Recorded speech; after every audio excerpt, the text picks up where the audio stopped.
pink box. Pink box donuts? I know. Pink box donuts. No, our favorite place is Street Tacos, Angelica. Angelica's. We are trying to find sunshine, and our winter blues have hit us for sure. Should we do a food ratings of Angelica's? Okay, we'll do Angelica's, yeah. Rate some food. We were just talking about speeding, and who do you think speeds more, females or males? I for sure think males. I think males too, but I swear I see females speeding more often. Like when they're passing me, I just always look like, why are you going 100? I see a lot of females and it's weird. There's the gas station, Mom. Right there. There is a gas station there. We're not stopping at that one. We're almost halfway. I don't know. I feel like females don't speed as much because like the whole motherly instinct, but Not every girl has is a mother. kids.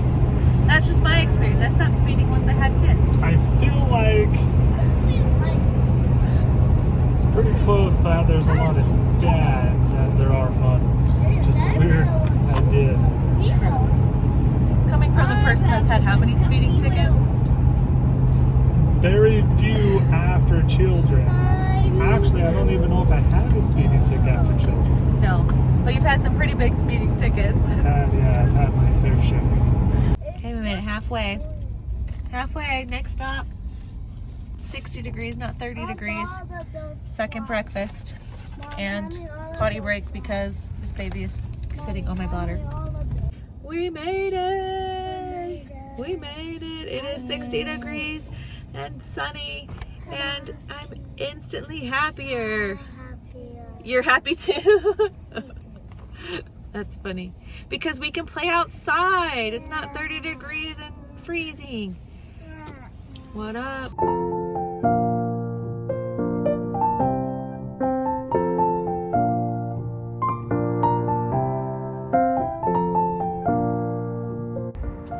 Emmett told me to be faster, and then he said, if you didn't have that baby in your belly, you'd be faster, so you should get rid of it. Do you want to hear a fun fact? What? Did you know diarrhea is hereditary? Makes sense. It comes from your mom? It runs in your genes. In her jeans. Just being able to come outside and let the kids run outside, and it feels great, and there's sunshine, just drastically improves my mood. How did you carry that with one hand? Dad's strength. Dad's strength? Oh, it's a rock pile got going. Mom used to watch. Yep. You're strong.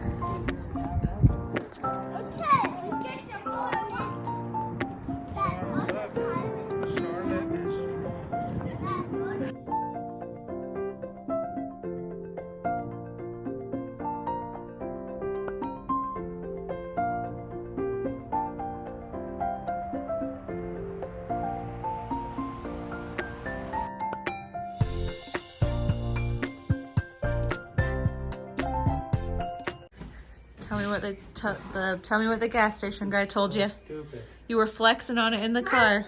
He said I looked fresh. He said you looked fresh. He did. And it made me happy, and I was like, dude, you want to hang out sometime? He said no. So we are on day 2 in St. George.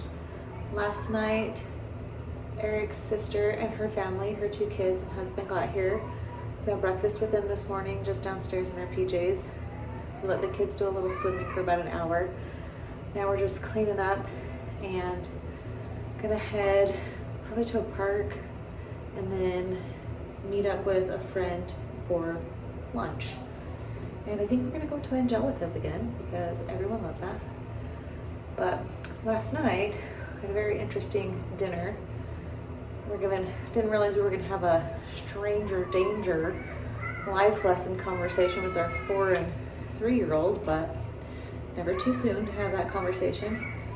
So we walked into just a small burger diner kind of place. There was only one other group there. They were sitting at one end of the diner. So of course we go to the other end of the diner with our 2 kids. And then we sit down, we're eating, and a man walks in. He pulled up in his car. You could tell he was living in his car. It was just piled with stuff, older car, like jam-packed full of stuff. And he had reindeer ears on his car, which he later told us he keeps on year-round, so kids will come to his car to talk to him. And first red flag. And he's wearing one of those hats where you squeeze the ears and then just, yeah. So out of a whole empty diner, he comes and sits right next to us. And we're, you know, talking with our kids, eating dinner, and you can tell that he is listening to everything we're saying and doing. Like, he's inching his way closer. Like, my husband and I looked at each other. We knew that he was going to come and talk to us or talk to our kids. We knew at one point he was going to come and do that, which is fine. I don't want to be judgy. I want to assume that everyone has good intentions and they just want to be nice, and maybe he was lonely and wanted to say hi to the kids, show him his hat. But also, as a mom, you have to like assume the absolute worst, right? And I hate that, but yeah, you just assume the absolute worst. So he comes and you can tell that he had listened to our conversation because he just hopped into our conversation. My son was not throwing a fit, but he didn't want to eat. And so we were just kind of just telling him like, hey, we're not going to come back. You need to eat, kind of thing, trying to get him to eat his hamburger.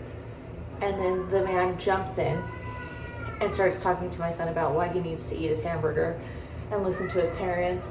And then he starts showing the kids his hat, which, whatever. And then so after 5 minutes, he's telling us, you know, a story about how earlier today, he doesn't live here, he said. He said he just travels, which you could tell he lived in his car and he just drives around the state, I'm sure. But he's told us a story earlier today. He's like, yeah, I was at a different, he didn't say exactly where he was, now that I think about it. He was talking about how he watched a mom help her get her daughter dressed for dance, and the daughter didn't want to get dressed for dance, and so he, you know, went over and made the little girl smile bigger than she's probably ever smiled in her entire life. We're just, okay, you know, so he's showing him the hat, my kids, you know, and we finally were just like, thank you, you know, but he wouldn't leave. So he just gets closer and he leans into my kids and he's like, if you eat that food right there, you can come over here and you can wear my hat. Instantly, because I used to teach, instantly I'm thinking about lice, because the man wasn't well cleaned, the hat was gross and dirty.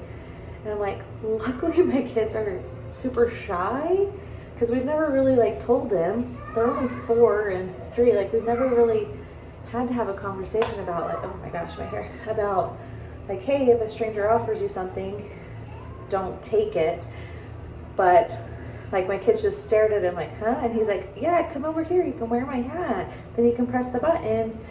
And my husband was about to say no, and then my 4-year-old actually chimed in and was like, He just looked at him no. And my 4-year-old is just, he's shy and kind of standoffish too, so he was just no. And the guy kept trying, and then finally my husband and I were like, it's time for us to take off, bedtime kind of thing. Yeah. So we get in the car and we were like, well, now's the perfect time, telling our kids, hey, if a stranger, someone you don't know, offers you something, you say no, just like you did. We're telling him, good job. My 4-year-old, he's like, but he wasn't a stranger. I'm like, yes, he was. You were talking to him, he's a person. I'm like, strangers are people, but we don't take things from strangers, and you are allowed to say no to any grown-up you want. But yeah, we just didn't expect on vacation to have that conversation with our 4-year-old and 3-year-old, and I still don't, they eventually got there, but it took, my kids are just is Grammy a stranger? No, you know who Grammy is. He's but you were talking to that man. I'm yeah, we were talking to that man, but okay, I'm getting ready. I'm almost ready. But just because we were talking to him, grown-ups can talk to other grown-ups if they're a stranger, but you don't talk to other strangers. We didn't know, we had to explain, we didn't know his name, but yeah, My 4-year-old is just very literal. So he's like, you were talking to him, so he's not a stranger, he's a person. It's funny, but life lessons in St. George last night. And yeah, another thing about that man too that just kind of gave us a red flag is that he said he didn't live here, and the place that we went to was just a bunch of teenage girls working. And he had told us how one of the girls, the girl that was running the cash register, how he knew her schedule for the week, and that he just wanted to. He was here last week, and then he wanted to make his rounds back for when she worked again. And we were like, ooh, yeah. So I feel bad being judgy. I really do. Like, I want to assume that he was just a nice, lonely man that wanted to say hi and like have a conversation, but I also just, Mama Bear comes out and I have to assume the worst in everyone, which also just makes me feel bad assuming the worst in everyone. But yeah, day 1. Now I need to finish getting ready so we can head out because I'm already hungry again, even though we just had breakfast like 30 minutes ago.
We made it back from St. George safely, and cousins made it back home safely, right?